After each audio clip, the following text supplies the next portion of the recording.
Alors, je voudrais, cette nuit, la nuit est déjà tombée sur Abidjan, je voudrais chaleureusement saluer toutes nos bien-aimées sœurs, toutes les dames, toutes les femmes, les jeunes filles, toutes les sœurs dans la foi qui nous font l'honneur de participer à cette grande aventure, qui nous suivent sur cette chaîne de télévision.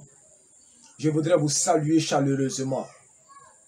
Alors, cette nuit, je m'invite chez vous. Je m'invite chez vous à la demande de certains d'entre vous qui, après avoir écouté mes premières vidéos, on vient savoir un peu plus sur mes positions concernant l'émancipation de la femme. Et j'ai promis que j'en parlerai parce que les deux premières vidéos que vous avez regardées, ce ne sont en fait que des introductions. La série Féminissime, c'est une série qui contient plusieurs thèmes, plusieurs sujets pour lesquels je ferai plusieurs vidéos. Au bas mot, il faut compter autour d'une centaine de vidéos pour que je puisse complètement vider le sujet. Une centaine de vidéos de 15 à 30 minutes. Certaines vidéos seront très brèves, d'autres seront un peu plus longues pour pouvoir planter le décor, pour pouvoir exprimer plus largement, plus explicitement ma pensée, ma vision et ma compréhension du sujet sur l'émancipation des femmes avec la parole de Dieu. Alors, aujourd'hui, je vais aller un peu plus loin sur la question de l'émancipation de la femme. Et à partir de ce sujet-là, je vais faire une bifurcation pour toucher certains autres sujets. Si par exemple, le ministère de la femme, est-ce que la femme a le droit d'exercer le ministère dans l'église? Est-ce que la femme a le droit de prêcher? Est-ce que la femme a le droit d'enseigner? Est-ce qu'il peut y avoir des femmes apôtres? Est-ce qu'il peut y avoir des femmes prophètes? Est-ce qu'il peut y avoir des femmes pasteurs, des femmes docteurs? Je vais en parler. Je vais parler de la condition de la femme en Afrique et dans le monde. De la condition de la femme dans le foyer et dans la société. C'est deux réalités différentes. Alors, mes bien-aimées sœurs, je suis un farouche défenseur de la femme. Je crois dans la valeur intrinsèque de la femme. Je crois dans la capacité de la femme. Mais je ne suis pas féministe. Est-ce que vous comprenez? Je ne suis pas féministe. Donc, je dirai les choses pour vous défendre. Mais en même temps, il y a des vérités que je vais dire qui seront comme des pilules amères pour vous. Mais je le dis pour vous soigner. Je le dis pour que vous puissiez vous affranchir de certaines... Parce que l'état, ce n'est pas seulement la société qui est l'état. L'homme lui-même, la femme en elle-même, elle a des tares. Donc, il y a des pilules amères que je vais vous faire avaler pour vous soigner. Vous savez, j'ai beaucoup de considération pour la femme. À partir de ma propre expérience. Je suis le résultat du travail de 3 femmes. Et puis ensuite d'une 4e qui est rentrée dans l'arène en 97, qui est ma bien-aimée épouse, ma princesse, ma tendresse et ma princesse. Et la princesse de mon cœur. La deuxième chose la plus importante après le salut en Christ, c'est ma vie avec elle. Elle est la personne la plus précieuse pour moi sur terre, après Christ. Et de mon expérience avec les femmes, j'ai gardé, en tout cas ça a changé ma manière de voir les choses. Et j'ai découvert toute l'injustice dont les femmes sont victimes. J'ai découvert ce mal que les traditions africaines ont fait à nos femmes. Comment est-ce que les traditions africaines ont privé l'Afrique de près de 60 à 70% de ses ressources. En déniant à la femme une quelconque capacité, une quelconque aptitude. Vous savez, j'ai une tante du côté maternel qu'on appelle Maman Sopi. Elle n'est pas allée à l'école, mais c'était un gâchis extraordinaire parce que mon grand-père ne croyait pas en la femme. Il dit mettre une femme à l'école, c'est jeter de l'argent par la fenêtre. Il ne croyait pas en la femme. Mais cette mère-là, cette maman pour moi, Maman Sopi, si je vous dis qu'elle parle couramment le moré, parce que son mari qui était ingénieur de point chaussée, a travaillé au Burkina Faso, donc elle a appris le moré. Elle parle le Haoussa, parce que son mari a travaillé au Niger. Elle parle le Gouro, qui est une langue ivoirienne. Elle parle Baoulé, qui est une langue ivoirienne. Elle parle Lagni, qui est une langue ivoirienne. Elle parle Labé, qui est une langue ivoirienne. Alors qu'elle n'est qu'une femme atiée, de père et de mère. Donc, si cette femme était allée à l'école, elle serait un génie dans les langues. Elle aurait une grande aptitude dans les langues. Et c'est une femme brave, courageuse, qui n'a jamais compté sur un homme pour vivre, mais qui se bat, qui a ses champs, qui a ses activités, qui a ses employés. Le fait qu'on ne l'ait pas scolarisé, c'est un gâchis, c'est une grosse perte pour la Côte d'Ivoire. Et il y a ainsi plusieurs femmes qui, parce qu'elles n'ont pas été scolarisées, ne sont pas aujourd'hui des bénédictions pour nous. C'est le drame de l'Afrique. C'est le drame africain. Notre méconnaissance du rôle majeur, stratégique que Dieu a donné à la femme. Dans la société et dans la famille. Je suis le résultat du travail de 3 de mes grandes sœurs. De 2 particulièrement que j'appelle mes mamans. Et de ma propre mère. Ces 3 femmes-là, plus celle que je suis, que j'ajoute, vous faites la 4e. Si je suis ce que je suis aujourd'hui, c'est à cause de la détermination de ces femmes-là à me faire réussir. Mon père m'a mis à l'école, mon père m'a scolarisé, mais ces femmes-là m'ont porté dans la scolarisation. Elles m'ont porté durant mes études. Elles se sont saignées pour que je sois aujourd'hui ce que je suis. Vous comprenez? Donc, je connais la valeur d'une femme. Et puis si j'ajoute l'expérience avec ma femme, or, tout n'a pas toujours été rose avec ma femme. On a connu des moments difficiles. On a connu des moments pénibles. Mais aujourd'hui, quand je vois sa démarche, son attitude, lorsqu'on traversait cette vallée de l'homme de la mort, j'ai dit gloire soit rendue à Jésus-Christ. Parce qu'il m'a donné une princesse. Il m'a donné une perle précieuse, une perle rare. Cette femme qu'il a mis à côté de moi. Et j'ai fait tout ce qui est à mon pouvoir pour l'honorer. Pour ne plus jamais que par ma faute, une seule larme coule de ses yeux. J'ai fait tout ce qui est à mon pouvoir. Souvent même à son insu, j'envoie de l'argent à sa maman. Je ne lui dis pas. Parce que je veux en toute chose lui donner la première place. L'honorer dans mon cœur. Et lui dire la valeur qu'elle a pour moi.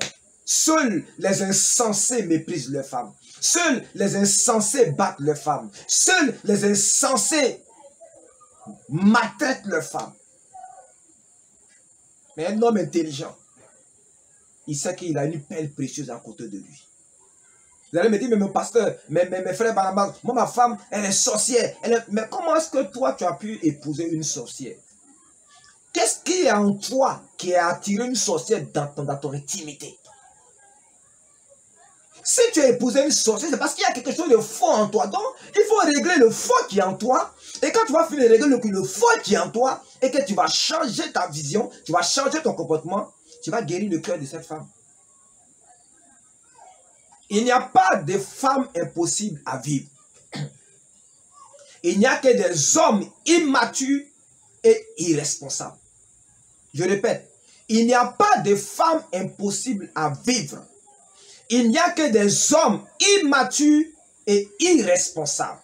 C'est votre immaturité, votre irresponsabilité qui entraîne ce comportement-là de vos femmes, de vos épouses. Vous dites, non, ma femme me trompe, je ne comprends pas, elle me trompe. Il faut lui demander pourquoi elle te trompe. Peut-être que tu ne la satisfais pas au lit. Peut-être que tu n'es pas son genre d'homme. Et quand tu allais vers elle, tu as mis devant votre relation de la fraude, du mensonge. Et elle est entrée dans le foyer, elle s'est rendue compte que tu as fraudé avec elle, que tu as menti. Et en te trompant, c'est un message qu'elle t'envoie pour te dire qu'il y a un problème dans votre relation. Donc arrêtez d'accuser vos femmes, remettez-vous en cause.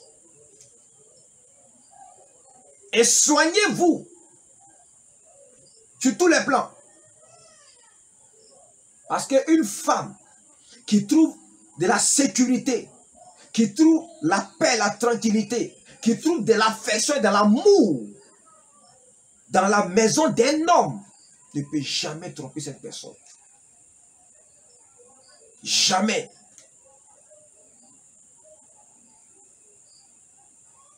Donc, chers amis, la balle est dans ton camp, il faut te remettre en cause.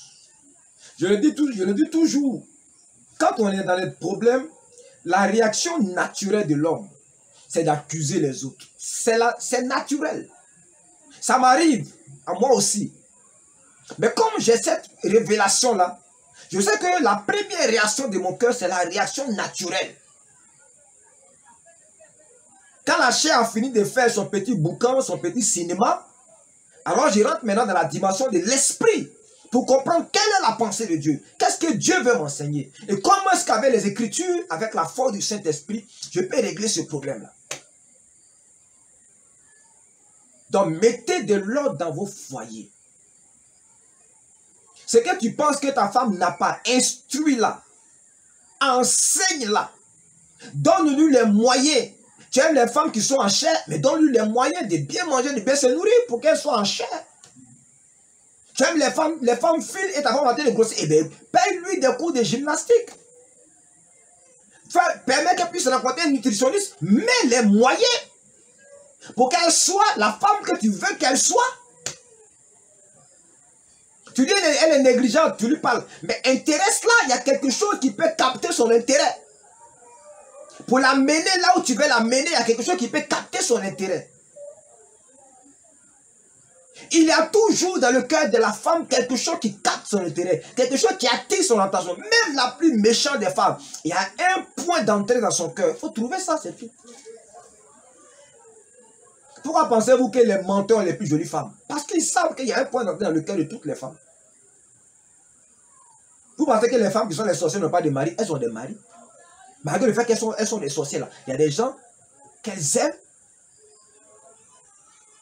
Il y a des gens qui ont vaincu la méchanceté qui est dans leur cœur. Et puis elles finissent par tomber amoureux de ces personnes-là. Même la femme la plus stupide. Il y a quelqu'un dont elle est amoureuse.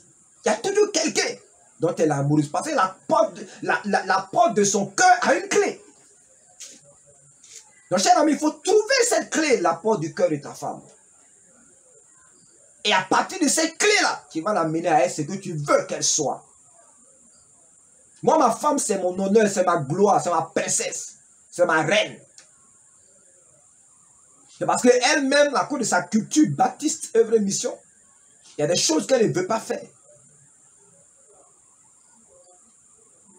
C'est tout. Sinon, c'est ma princesse, c'est ma reine. Il m'a fallu du temps pour découvrir ça, mais je l'ai découvert, c'est le plus important. Et je la chérirai jusqu'à la fin de mes jours. Donc, mes chers amis, voilà ce que je voudrais dire en introduction à ce sujet. On va ouvrir le sujet sur la question de l'émancipation de la femme. Est-ce que l'émancipation de la femme est un mouvement démoniaque? Est-ce que le féminisme est un mouvement démoniaque? Moi, je ne crois pas au féminisme. Qu'il soit un mouvement démoniaque ou pas, je ne sais pas. Mais personnellement, pour avoir lu certains livres, Donc, je vais vous en présenter un. Pour avoir lu certains livres, je me méfie du féminisme. Parce que dans le féminisme, quand tu vas plus loin dans la pensée de ceux qui l'ont initié, c'est plutôt le but inverse que ces gens-là poursuivent. Le but qu'ils poursuivent, c'est comment utiliser la femme comme une arme pour détruire la famille. Donc, ils veulent vous émanciper contre votre famille, contre la grâce que Dieu vous a donnée d'avoir les sentiments maternels en vous, la maternité. Vous détournez de la maternité, qui est un pouvoir que Dieu partage avec vous, le pouvoir d'y créer. Deux, ils vont vous détourner de votre rôle de femme au foyer, qui est l'un des plus glorieux grands rôles sur terre que les Africains ont perverti en faisant de leurs femmes des esclaves dans leur maison. Mais je vais vous expliquer ce que la Bible dit. Et puis vous détournez de votre sens d'organisation, de votre sens intuitif, de votre capacité. Il n'y a pas de personne ayant une plus grande capacité de discernement que la femme. Or, la société a besoin de ce genre de personnes. Vous détournez il y a en vous ce qu'on appelle les entrailles de miséricorde, qui est une autre dimension de la divinité que le Père a mis en vous. La capacité d'avoir de l'empathie, de la compassion. Et puis, ils veulent vous détourner la dernière chose là, de la passion. Quand une femme est passionnée pour quelque chose, c'est extraordinaire. Elle a plus de résultats que les hommes. Au Rwanda, Paul Kagame, le président rwandais, il a mis au défi un groupe de femmes et un groupe d'hommes. Il a donné les mêmes moyens financiers pour entreprendre des activités. Presque tous les hommes ont échoué. Les femmes ont obtenu les meilleurs résultats. Et il a mis fin au débat sur les capacités de la femme. Et je pense que c'est ce qu'il faut faire dans tous les pays. Ceux qui bavardent là, qui disent que les femmes de Valérie là, on va les mettre au défi en confrontation avec des femmes. Et le débat sera clos. Aujourd'hui, la tradition africaine et certains textes, certaines lois, ils ont annihilé les capacités spirituelles et les capacités intellectuelles de la femme. Ils ont utilisé son aspect affectif pour pouvoir mettre un voile sur ses capacités intellectuelles. Mais lorsqu'une femme est débarrassée de ça, vous découvrez des capacités exceptionnelles chez les femmes. Les femmes sont beaucoup plus attachées à la perfection. Quand une femme est détachée de ce côté trop affectif qui brouille sa raison et qu'elle peut être équilibrée en intelligence comme en affection, elle devient un partenaire extraordinaire.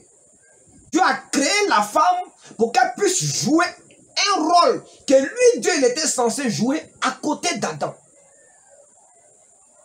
Il y a un aspect du travail que Dieu voulait faire avec Adam qu'il a concédé à la femme et puis Dieu s'est mis en arrière-plan et il a laissé toute la place à Adam. Je vais vous expliquer ça.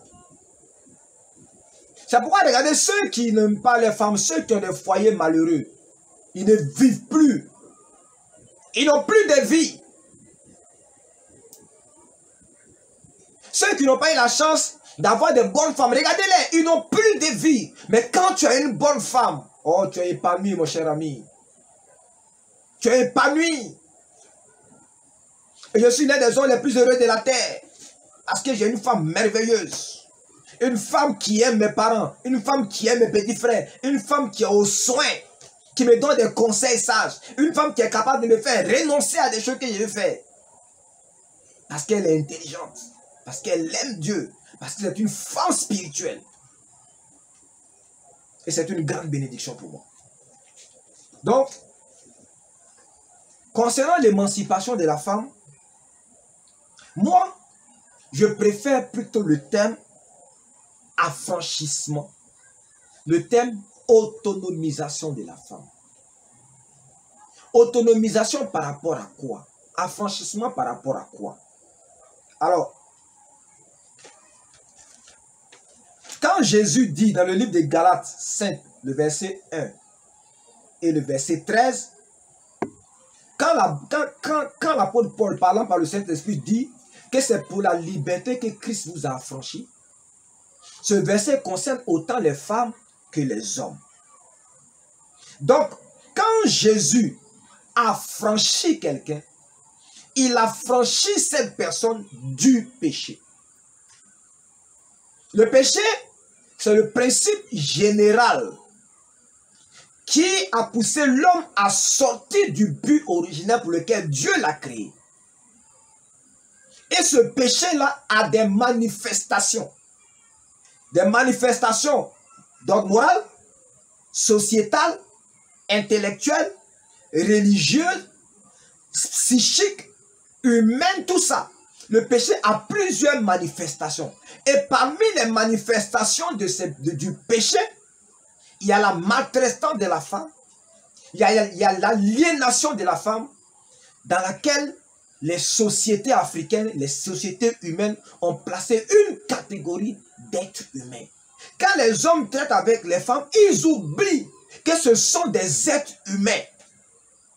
Et que c'est du ventre de ces êtres humains-là que vous avez été tirés, vous les hommes. Donc je préfère le terme affranchissement et autonomisation à celui d'émancipation.